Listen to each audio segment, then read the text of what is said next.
ایک زمانے میں ایک ہلچل مچانے والے شہر میں جہاں ثقافتیں آپس میں ٹکراتی تھی اور خواب آپس میں جڑے ہوئے تھے، وہاں فارین نامی ایک ایشیائی لڑکی اور قوامے نام کا ایک افریقی لڑکا رہتا تھا۔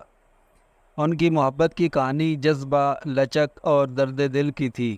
فارین ایک نازک پھول تھا جو ایک قدامت پسند ایشیائی خاندان میں پیدا ہوا تھا، جس کی روایات اس کے ورثے میں گہری جڑی ہوئی تھی۔ وہ فضل اور شائستگی کا مجسمہ تھی۔ اس کی بادام کی شکل کی آنکھیں خوابوں کی دنیا کی عکاسی کرتی تھی۔ فارین کو ہمیشہ اپنی پڑھائی اور ثقافتی اقدار کو ترجیح دینا سکھایا گیا تھا۔ اس کا دل ایک غیر مرئی پنجرے میں بند تھا۔ دوسری طرف قوامے کا دل افریقی سورج کی طرح متحرک تھا۔ وہ ایک چھوٹے سے گاؤں سے شہر آیا تھا، ایک بہتر زندگی کے جھوٹے وعدے کو پیچھا کرتا ہوا۔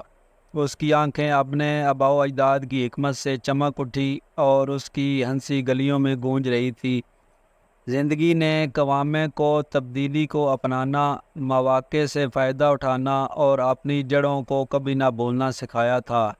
ان کے راستے ہلچل سے بھرے بازار میں ایک بدترین دن سے گزرے۔ فارین رنگین کپڑوں اور ڈھول کی تال کی طرف متوجہ ہوئی اور قوامے کی دلکش مسکراہٹ نے اسے قریب آنے کا اشارہ کیا۔ جیسے ہی ان کی آنکھیں ملی، ایک بے ساختہ تعلق قائم ہوا اور انہوں نے اپنے آپ کو ایک ایسی محبت میں الجھا ہوا پایا جس کا ان میں سے کسی کو بھی اندازہ نہیں تھا۔ ان کی محبت کو روایت کے ان پوشیدہ دھاگوں نے حرام کر دیا جو فارین کو جکڑے ہوئے تھے۔ اس کے والدین نے اس کی شادی کا اہتمام کیا تھا، ایک ایسے شخص سے جس سے ان کے خاندان کی عزت محفوظ ہوگی۔ وہ قوامے کے لیے اس کی محبت کو قبول نہیں کر سکتے تھے کیونکہ وہ ان کی ثقافت کا نہیں تھا، لیکن محبت، جیسا کہ یہ اکثر ہوتا ہے، نے معاشرتی اصولوں کے پابند ہونے سے انکار کر دیا۔ فارین اور قوامے کے ایک ساتھ چوری کیے گئے لمحات مایوسی کے سمندر کے درمیان قیمتی جواہرات کی طرح تھے۔ وہ دوپہر کے وقت پارک میں برگد کے قدیم درخت کے نیچے چھپ چھپ کر ملتے۔ ان کے دل اپنے خوابوں اور خوف کی بارش کرتے۔ ان کا پیار ایک نازک رقص تھا جو وہ جانتے تھے کہ وہ قائم نہیں رہ سکتا۔ فارین کی طے شدہ شادی کا دن افق پر طوفان کی طرح قریب آ گیا۔ روایت اور خاندانی فرض کے بوجھ سے اس کا دل بھاری تھا۔ اسے قوامے کے ساتھ ملنے والی محبت اور اس کے خاندان کی طرف سے اس کے لیے بتائے گئے راستے کے درمیان انتخاب کرنا تھا۔ اس کی شادی کے موقع پر فارین اور قوامے برگد کے درخت کے نیچے آخری بار ملے تھے۔ آنسو ان کے چہروں پر بہہ رہے تھے جب وہ ایک دوسرے کو مضبوطی سے تھامے ہوئے تھے۔ ان کی محبت آنے والے اندھیرے کے چہرے پر چمک رہی تھی۔ میں تم سے ہمیشہ پیار کروں گی، قوامے، فارین نے سرگوشی کی۔ اس کی آواز جذبات سے کانپ رہی تھی۔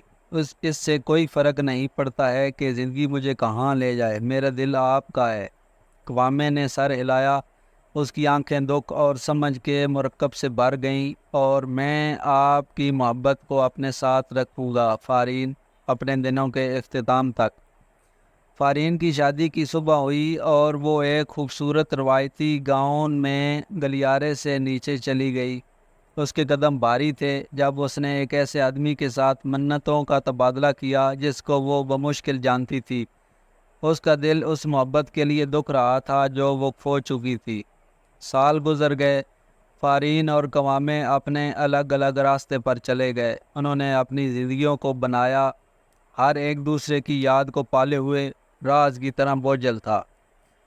فارین کی طے شدہ شادی نے اسے استحکام بخشا تھا، لیکن یہ کبھی بھی اس محبت کی جگہ نہیں لے سکتی تھی جو اسے قوامے کے ساتھ ملی تھی۔ اپنی زندگی کے پرسکون لمحات میں وہ دونوں ایک ہی چاند کو دیکھتے اور سوچتے کہ کیا دوسرا بھی اس کی طرف دیکھ رہا ہے۔ ان کی محبت اگرچہ برازموں اور ثقافتوں سے الگ تھی، ان قربانیوں کی یاد دلاتی رہی جو محبت کبھی کبھی مانگتی ہے۔ اور اس طرح فارین اور قوامے کی محبت کی کہانی اس شہر میں ایک تلخ داستان بن گئی جہاں ثقافتیں آپس میں ٹکرا گئی۔